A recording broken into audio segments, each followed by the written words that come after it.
All right, guys. I could have just posted the teams and the ownership, but you guys know me well enough at this point, right? I'm not gonna do something that simple, so let's fucking get into it. I made this little presentation going over the ownerships and some interesting things, so let's just dig right in. All right, so let's get some fun facts right away.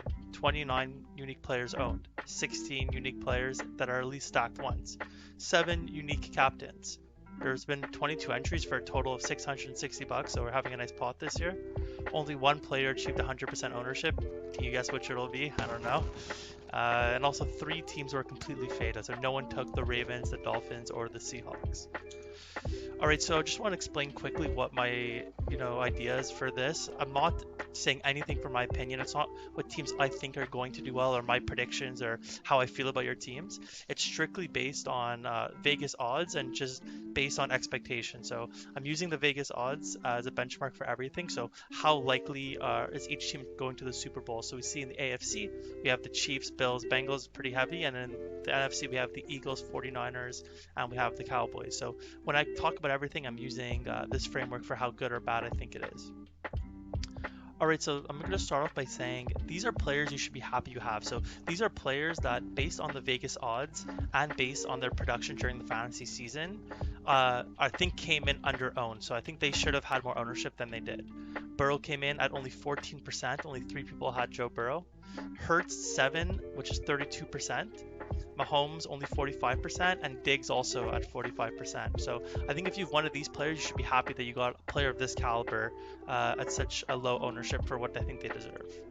Vice versa, these are players you should be happy that you didn't take. So I think these are players that people thought they'd get a lower ownership, try to sneak them in.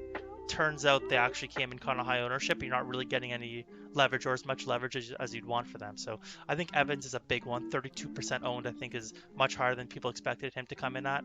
Saquon being at 45, Etienne at 23, and Kittle at 32. Kittle's really good, but 32%, I feel like people thought they were going to get unique with Kittle.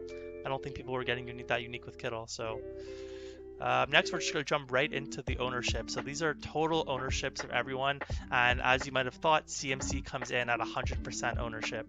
CMC's dominance will just get further and further more crazy as we go along, but pops in at 100% ownership. We have Jefferson at Chase at 91.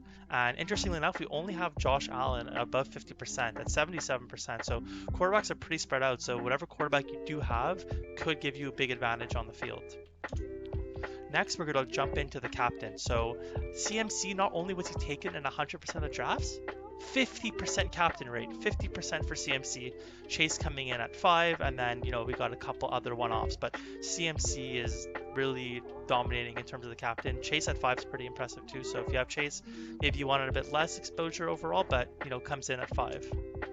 So in terms of stacks, CMC, not only is he captain 50% of the time, he was also stacked 8 times. 8 times. So CMC Kittle came in 6 times. I'm not going to read all the whole thing, but here are all the stacks that came in. Alan Diggs, only 5 for Alan Diggs. I feel like that might not be enough for how good that stack is going to be with an extra game. Kelsey Mahomes, only 4. If you would Kelsey Mahomes, you got to be feeling pretty good. And then all of these stacks come in on a one-off. So if you have this stack and this team goes far, you're really, really pushing deep. But I feel like the CMC teams didn't get enough uniqueness as they thought. I think 6 is a little high for CMC, and he's also 50% captain. So CMC really highly owned. I don't think he's going to be that much of a difference maker, but we'll see. So this is just a little slide showing the total captain and stack summary. CMC, 100% ownership, 86% either stacked or captained. Completely insane. No one's even over 30%. CMC at 86%. Just completely insane by CMC.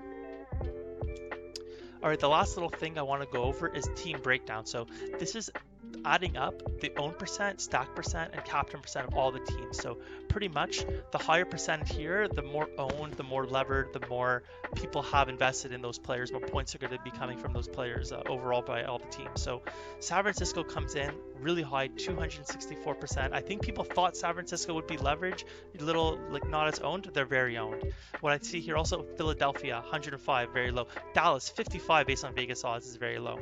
And yeah, that's it. That's all. That's a little 5-minute quick little breakdown of everything. Hope you guys enjoyed, and good luck to everyone. And I want to hear some comments. Drop some comments below. Let's get the fucking post going. Want to hear what you guys think. How do you think your team's doing? How's everyone else doing? I don't know. We'll see. Love you all. Let's go, baby. Let's go.